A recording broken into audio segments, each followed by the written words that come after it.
Magneto.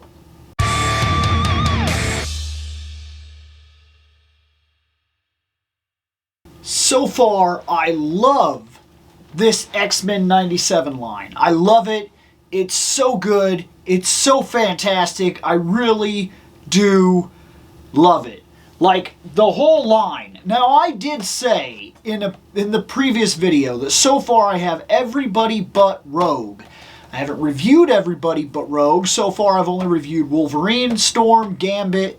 That's it. And now I'm finally on to Magneto. I have Bishop. I don't have Rogue. And so far, of everything that I've opened, of everybody that I've looked at, Storm has the most problems in this line. But problems that I can look past. This guy is supposed to be the Magneto that I grew up with. Is he? Let's see. Magneto. There he is. Look at that. I set him down. Right off the bat, we're having some standing problems. Let's see how difficult this is to get him to stand. Just playing around with him real quick. Okay, not bad. That was quick. I like to do that. I like to get an idea of how well a character is balanced. Because every character is a little bit different and is going to give you different problems in terms of standing, posing, moving, whatever. He comes with alternate punchy hands. So he can punchy. And he comes with these hands, which are more, hey, I'm using my powers, manipulation hands and whatnot. This is the Magneto I remember. I mean, this is the one I grew up with. His muscle definition, the way he seems to be designed, the red, the purple. I was going to say there feels like there's a wash. There's not a wash. It's just that his muscles are ridiculously defined, so when the light hits him, it almost feels like he has a wash. The helmet...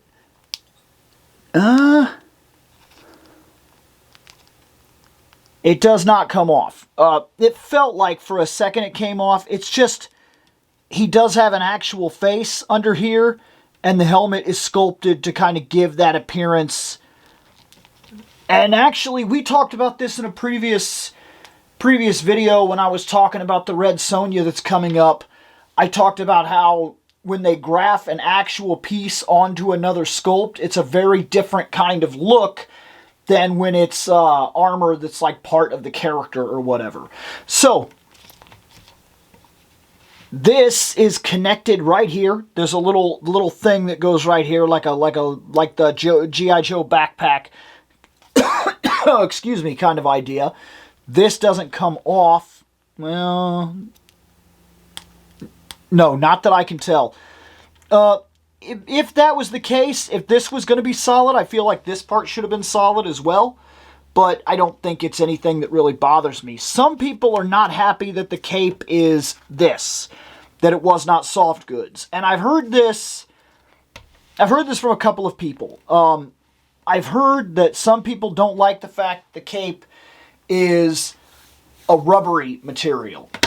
Of course he did. Of course he did.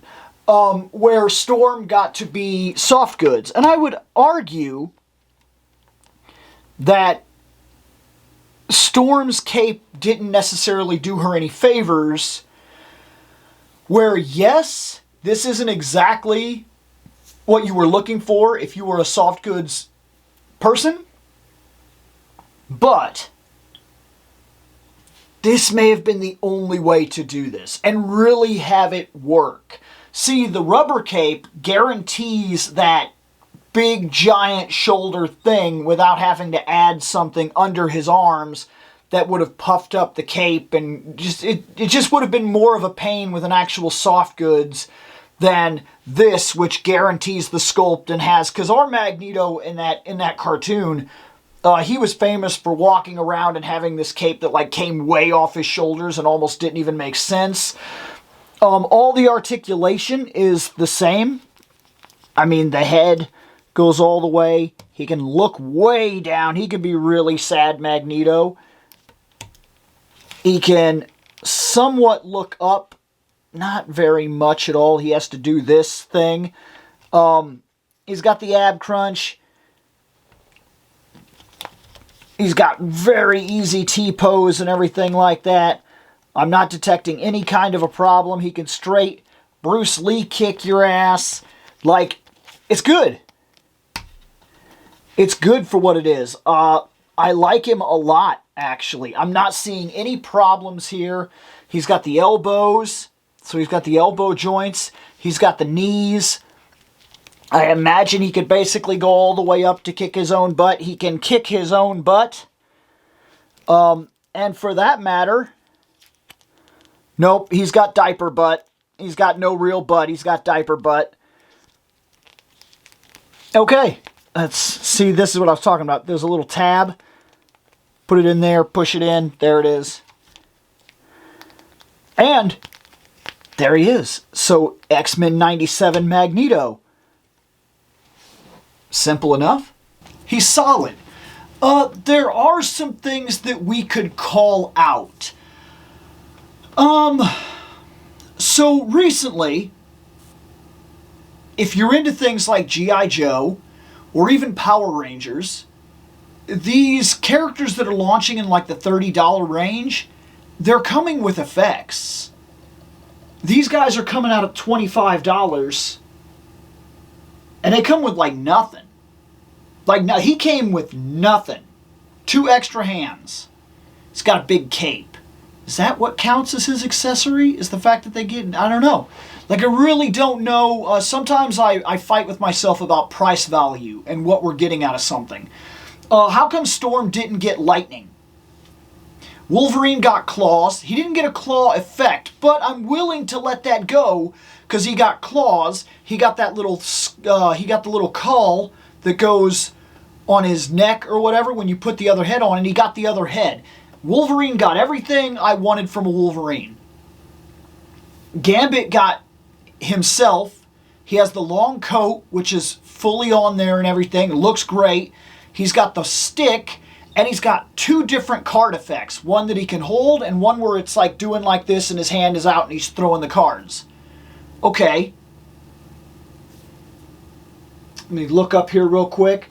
Like I said, Storm should have got some kind of lightning effect on a personal note. I just wish she would have got that.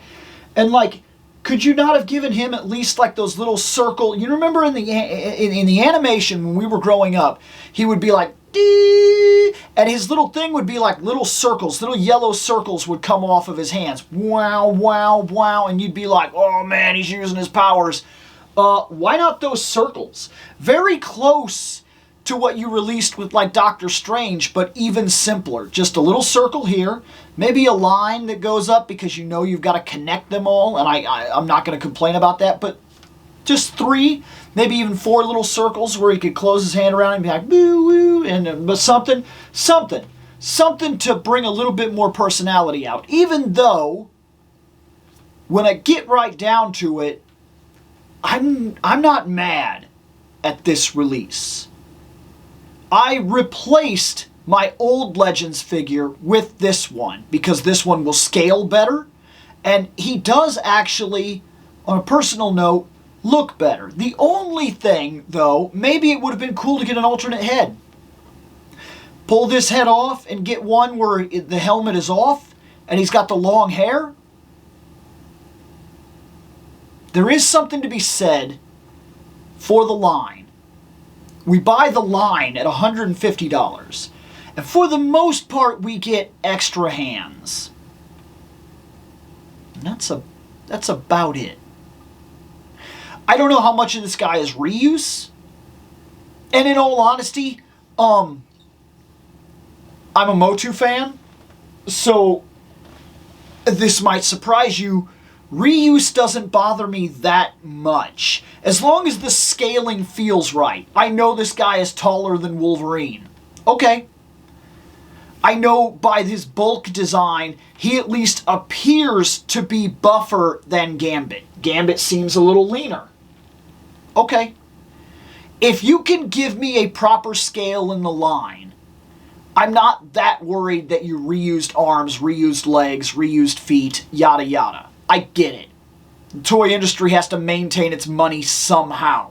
So I'm willing to more than often let it go. It just doesn't bother me. It's not as big a thing to me as it is to a lot of other people. I've seen people that get very mad about reuse. It's not a thing I'm concerned about. I just need the figures to be great. And for what it's worth, this guy right here, he's pretty great. I could complain. And I sometimes go out of my way when I do these episodes to find a reason to complain. But there's a reason behind that. If you made the absolute perfect figure ever, we're done. We're done. We buy it, we're done. I like seeing the developments of characters. I like knowing that currently I have the best Wolverine. And there's something to be said about knowing that inevitably, at some point, they may release a Wolverine that's better. But I don't know. I do like to point out the problems in figures so that we know that we're not perfect yet and there may be something else to look forward to. While at the same time, I don't like the idea of buying 100 Wolverines. So this is a bit of a difficult subject when you get right down to it. I just like to have all my cards on the table. I like to say, hey, this is why this is great. But I do feel like parts are missing. So even when I tell you, however, because this goes both ways, and I think that's what I'm trying to relay here, is even when I tell you, hey, there's like problem, at the same time, this is the definitive Magneto for me that will go on that shelf, and it could be a very, very long time before they show me another one that gets my interest enough for me to care. You're going to have to sell him with some unbelievable effects, or he's just going to have to absolutely floor me. But in terms of Marvel Legends, I think I found my definitive Magneto. I don't need to buy another one. I'm going to get out of here.